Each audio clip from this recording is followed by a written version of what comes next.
Good morning student. Today we are going to discuss about concept of activation energy. Okay? तो इस concept को बेटा हम graph की हेल्प से समझने की कोशिश करते हैं. ठीक है, तो देखिए हम यहाँ पे एक प्लॉट करेंगे. ग्राफ कुछ ऐसा होगा जहां पर हम एक्स एक्सिस में रिएक्शन की प्रोग्रेस को लिखेंगे. ठीक है, रिएक्शन की प्रोग्रेस. इसका मतलब होता है कि जो हमारा रिएक्टेंट है वो कैसे प्रोडक्ट में चेंज हो रहा है. ठीक है, वो रिएक्शन प्रोग्रेस कहलाता है. ठीक है, वाई एक्सिस पे हम लोग रखेंगे एनर्जी, यानी जो हमारे रिएक्टेंट को प्रोडक्ट में कन्वर्ट होने में कितनी एनर्जी हम यूटिलाइज कर रहे हैं, कितनी एनर्जी हम प्रोवाइड कर रहे हैं, वो हम वाई एक्सिस पे रखेंगे. ठीक है, तो बेटा आपको ये तो पता ही है ना कि दुनिया में कोई भी चीज होती है तो उसके पास कुछ ना कुछ एनर्जी तो होती ही है जो उसकी खुद की एनर्जी होती है. ठीक है, तो हम सपोज करते हैं कि हमारे जो रिएक्टेंट है, रिएक्टेंट के पास इतनी एनर्जी उसकी खुद की एनर्जी है. ठीक है, जो रिएक्टेंट की एनर्जी होती है उसे हम ER बोलते हैं. ठीक है, ER रिएक्टेंट की energy, energy of reactant. Okay, लेकिन अब इतनी एनर्जी से काम होने वाला नहीं है, क्योंकि हम सपोज करते हैं कि हमारे रिएक्टेंट को प्रोडक्ट में कन्वर्ट होने के लिए कम से कम इतनी एनर्जी चाहिए है, उसके पास इतनी, और चाहिए उसको इतनी है. मिनिमम एनर्जी है ये, कि इस एनर्जी को अगर रिएक्टेंट क्रॉस कर लेगा तो वो प्रोडक्ट में कन्वर्ट हो जाएगा. ठीक है, तो ये जो मिनिमम एनर्जी होती है यही हमारी कहलाती है threshold energy. Okay, threshold energy कहलाती है.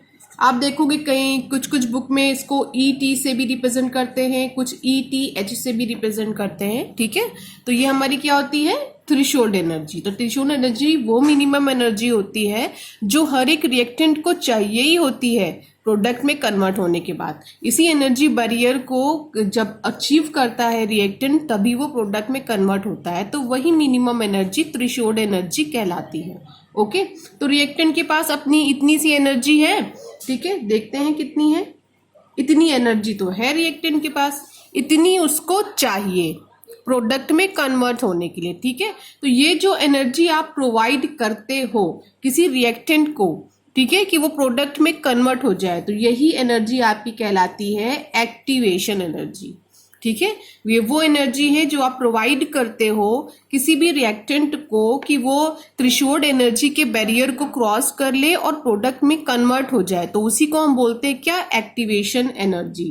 तो ये तुम्हारा प्रोडक्ट था, धीरे धीरे एनर्जी इंक्रीज हुई और आपने एक्टिवेशन एनर्जी प्रोवाइड करी और कुछ टाइम के बाद ये किस में कन्वर्ट हो गया, प्रोडक्ट में कन्वर्ट हो गया. ठीक है, यहाँ पे आपका क्या बन गया है, प्रोडक्ट बन गया है. ठीक है, तो अगर आपसे कोई यहाँ पर पूछे व्हाट इज एक्टिवेशन एनर्जी, तो the energy required to form intermediate, ठीक है, intermediate called activated complex is known as activation energy. Obvious सी बात है कि ये जो हमारा थ्रेशोल्ड एनर्जी बैरियर है इसी पर तो हमारा क्या बनता है, इंटरमीडिएट कंपाउंड बनता है, यानी ट्रांजिशन स्टेट इसी एनर्जी बैरियर पर होती है.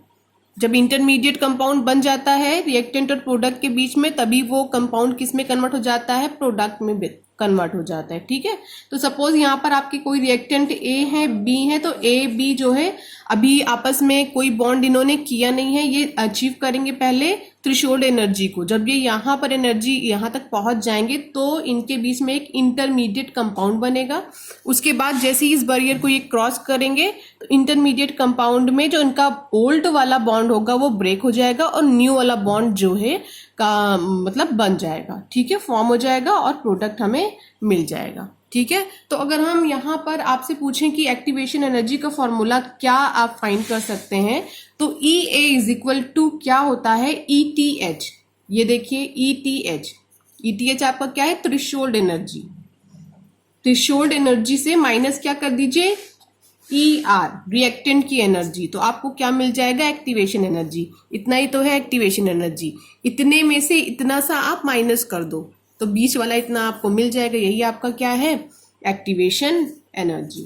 ओके, अब एक्टिवेशन, अब ये जो ग्राफ है बेटा इसको आप दो टाइप की रिएक्शन के लिए बना सकते हो। वो तो आपने पढ़ा ही होगा ना, एक्सोथर्मिक और एंडोथर्मिक। तो हम इस ग्राफ को देखते हैं एक्सोथर्मिक और एंडोथर्मिक के केस में ये कैसा बनता है। ठीक है, तो बच्चों हम लोग यहाँ पर इंडोथर्मिक रिएक्शन को देखते हैं। इंडोथर्मिक रिएक्शन में यहाँ पर कहीं हमारे रिएक्टेंट की जो खुद की थोड़ी बहुत एनर्जी है वो है, ये ETH है हमारा एनर्जी बैरियर है, थ्रेशोल्ड एनर्जी है जिसे रिएक्टेंट को क्रॉस करना है और प्रोडक्ट को बनना है। ठीक है, इस मिनिमम एनर्जी को अचीव करने के बाद।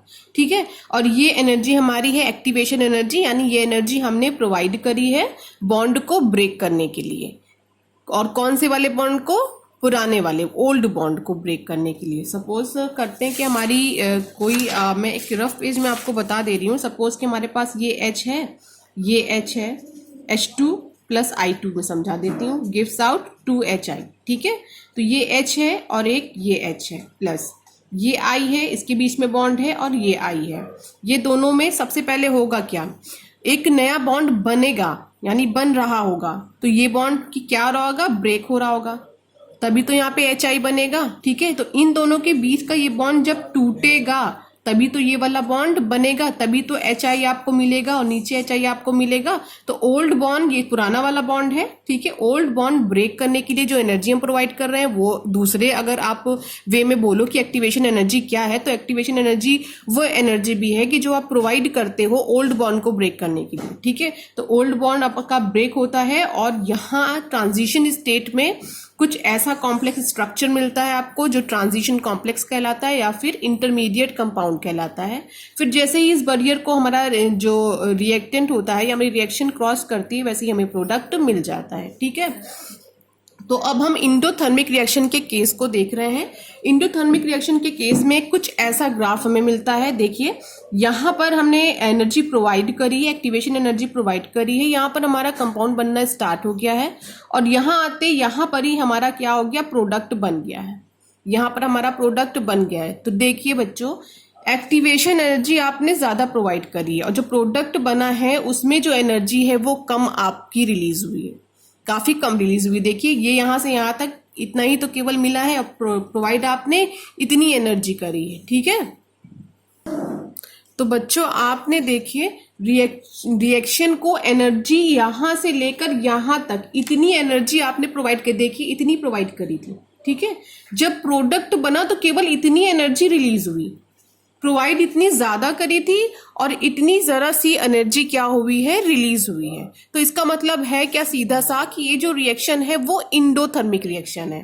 ठीक है, इसको इस बात से समझिए कैसी ये इंडोथर्मिक है कि सपोज करिए कि मैंने ये इस वाली जो सिचुएशन है ETH थ्रेशोल्ड एनर्जी बैरियर को क्रॉस करने के लिए किसी रिएक्टेंट को इतनी एनर्जी दी है। EA हमने कितनी दी है? 100 जूल दी है। ठीक है, 100 जूल दे दी है। लेकिन जब हमारा प्रोडक्ट बना तो केवल रिलीज कितने जूल एनर्जी हुई? 20 जूल। ठीक है, देखो 100 जूल हमने दी है, केवल 20 जूल एनर्जी हमारी रिलीज हुई, इतनी जरा सी तो रिलीज हुई है। ठीक है, इतना ही तो है हमारा। तो ये जो रिलीज हुआ है ये वाला पोर्शन, ये तो बहुत थोड़ा सा है और ये वाला पोर्शन हमने दिया है। तो बच्चों रिएक्शन कराने के लिए हमें 100 जूल एनर्जी सपोज करते हैं हमें देना पड़ रहा है, लेकिन हमें जो मिल रहा है प्रोडक्ट के साथ एनर्जी वो है हमारी 20 जूल। तो 80 जूल एनर्जी जो है वो रिएक्शन में खर्च हुई जा रही है। ठीक है, तो अगर हमें इस रिएक्शन को कंटिन्यू करना है तो कंटिन्यू करने के लिए हमें जो 20 जूल तो मिल गई है प्लस 80 फिर करना है, इसको कितने इक्वल करना है? 100 जूल के इक्वल, और फिर हमें प्रोवाइड करना है। तो यानी हमें 80 जूल एनर्जी कंटिन्यू देते रहना है अपनी ओवरऑल रिएक्शन को। ठीक है, तो इसी वजह से हम बोलते हैं कि ये रिएक्शन हमारी कैसी है? एंडोथर्मिक है। तो ये ग्राफ किसका समझ में आ रहा है? एंडोथर्मिक रिएक्शन का। क्यों? क्योंकि हमने जो रिएक्शन को प्रोवाइड करी एनर्जी वो ज्यादा है, जब प्रोडक्ट बना तो एनर्जी क्या? काफी कम एनर्जी रिलीज हो रही है। ठीक है, लेकिन इसका जस्ट अपोजिट होता है एक्सोथर्मिक रिएक्शन में। देखिए एक्सोथर्मिक रिएक्शन का ये ग्राफ है। ठीक है, तो हम यहाँ पे जो एनर्जी प्रोवाइड कर रहे हैं वो इतनी है, पर जो प्रोडक्ट बन रहा है उसमें एनर्जी देखिए ज्यादा रिलीज हो रही है। यहाँ पे तो केवल इतनी सी रिलीज हुई है। ठीक है, कम रिलीज हुई है, लेकिन एक्सोथर्मिक के केस में ज्यादा रिलीज हुई है। सपोज कि अगर हम 100 जूल एनर्जी प्रोवाइड कर रहे हैं तो हम मानते हैं कि इसको 120 जूल एनर्जी क्या कर रही है? ये रिलीज कर रही है। तो 120 जूल में से 100 जूल हम लोग क्या करते हैं? निकाल लेते हैं।